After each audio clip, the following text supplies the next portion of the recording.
कि यहाँ पर हिंदू मुस्लिम एक भाई की तरह रहते थे, तो भाई की तरह रहेंगे। और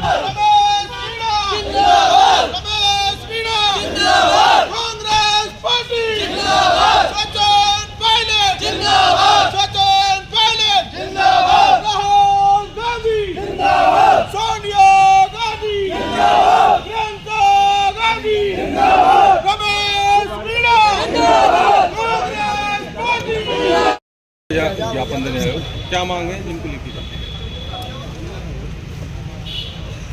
SIR को लेकर जो हमने ज्ञापन दिया है कि जिस तरह प्रत्येक विधानसभा में 5,000 से 6,000 नाम जिन लोगों के काटे जा रहे हैं, यहाँ पर कांग्रेस विचारधारा के लोग रहते हैं या विधानसभा या लोकसभा में सबसे ज़्यादा मत पड़े कांग्रेस को, उन बूथों को इन लोगों ने चिन्हित किया है। तो इस तरह का वातावरण अगर देश में बनेगा तो लोकतंत्र कैसे बहाल होगा? एक लोकतंत्र का गला घोंटा जा रहा है। तो हमने माननीय निर्वाचन अधिकारी कलेक्टर साहब हैं, उनसे कहा है कि भाई इस प्रक्रिया चल रही है इस करौली जिले में, उसको रोका जाए, अन्यथा हम अपना मूवमेंट है, आंदोलन का है, जो हमारी लोकतांत्रिक प्रक्रिया है विरोध की, वो पूर्ण तरह उसके लिए तैयार है। अगर इसको नहीं रोका गया तो उन्होंने हमें आश्वासन दिया है कि पहले आ जाने दो, आने के बाद में 31 जनवरी के बाद आएंगे तो आप हमें बताएंगे वही इतने लोगों के नाम कटे, ऐसे कटे, सही है गलत है। तो उन्होंने आश्वासन पूरा दिया है कि कोई सही नाम है उसको नहीं काटा जाए। इस ब्लॉक CMHO की शिकायत आई थी हमारे पास, जो मंडराल का ब्लॉक CMHO है महेश, उसके बारे में कि भाई ये वहाँ से कारणपुर से जो मरीज रेफ़र करता है सरकारी एम्बुलेंस से, और उनका इलाज कैला देवी में उसका खुद का हॉस्पिटल है रिद्धि सिद्धि, जो एस्टिबल एक्ट मेडिकल जो एक्ट है उसके नियमों का उल्लंघन है करता है, और उसके पास जो बायोबेस्ट का जो सर्टिफिकेट होना चाहिए वो भी नहीं है, और एक सरकारी दवाओं के दुरुपयोग की बात भी आई। तो इस संदर्भ में उन्होंने कहा है हम इसको दिखवा लेते हैं। और भी बात हुई है यहाँ पर जो चल रहा है मुद्दा कि किसी मकान को तोड़ा जा रहा है, तो कलेक्टर साहब ने बताया कि भाई ये नियमों के खिलाफ है। तो हमने उनसे ये निवेदन किया था कि इस ज़िले में करौली शहर में वातावरण है जो भाईचारे की भावना है, ये भाईचारे की भावना बनी रहे। कुछ लोग हैं सामाजिक तत्व कह सकते हैं या इस तरह के लोग हैं, अब कुछ पार्टी के लोग भी आए थे, लेकिन अगर कार्रवाई होती है किसी पर तो सबके समान व्यवहार होना चाहिए। व्यक्ति विशेष को लेकर अगर उसने गलत किया है तो उसके खिलाफ कानूनी कार्रवाई होनी चाहिए। कोई कानून को हाथ में लेता है उसको सज़ा मिलनी चाहिए, उसमें हम उसके पक्ष में है कि भाई गलत किया है तो उसको दंड मिलना चाहिए, अतिक्रमण किया है तोड़ना चाहिए।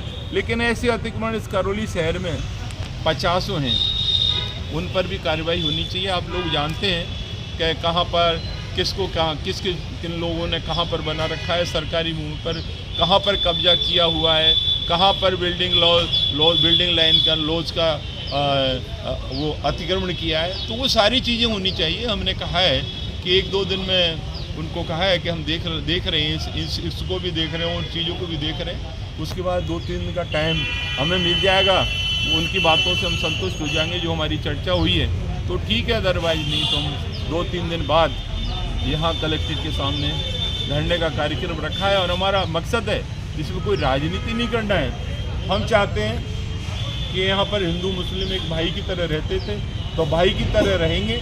और जो लोग चाहते हैं कि इस तरह का वातावरण बन जाए, और इस करौली के नाम पर पहले पूरे देश में प्रधानमंत्री तक नाम लिया, करौली शहर में ऐसा दंगा हुआ। यहाँ करौली में लोग शांति से रह रहे हैं, तो वातावरण क्यों बिगाड़ा जाए, लॉ एंड ऑर्डर की स्थिति क्यों आवे, क्यों कानून की व्यवस्था बिगड़े। तो एक छोटे मोटे प्रकरण को लेकर यहाँ लोग बिगाड़ना चाहते हैं। लेकिन हमने लोगों से पूछा, यहाँ पर हिंदुओं से पूछा, मुसलमानों से पूछा, जनरल कास्ट के सभी लोगों से पूछा क्या बात है, तो उनके भी दर्द है कि यदि इस तरह का वातावरण बनेगा तो व्यापारी भी कहने लगे कि फिर तो हमें यहाँ से पलायन करना पड़ेगा। तो स्थिति पलायन की आ जाएगी तो यहाँ वातावरण कैसे ठीक होगा।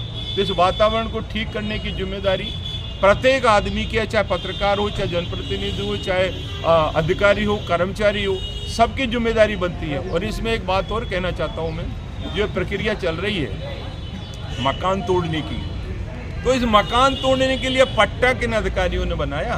कौन अधिकारी हैं? किसने नक्शा पास किया? किसने उस पर बैठा साइन किए? उनके खिलाफ कार्रवाई क्यों नहीं हुई? तो मैं प्रशासन से ये कहना चाहता हूँ, जो लोग दोषी हैं उनके खिलाफ भी कार्रवाई हो, और भी केस उन्होंने किए, अनियमितताएं की है, तो वो भी पूरी गहन जांच हो। भूमाफिया इस करौली में बहुत है, पहले भी और अब भी हैं, आज भी कब्जे कर रहे हैं, आज भी अवैध अतिक्रमण कर रहे हैं, मकान बना रहे हैं, दुकान बना रहे हैं। तो एक कमेटी बने उच्च स्तरीय, जिन्होंने अतिक्रमण कर रखे हैं, गलत पट्टे दे रखे हैं, उन अधिकारियों के खिलाफ सख्त कार्रवाई हो। अगर कार्रवाई नहीं होगी तो इसको मूवमेंट के द्वारा इस कार्रवाई को करवा कर ही रहेंगे। जिंदाबाद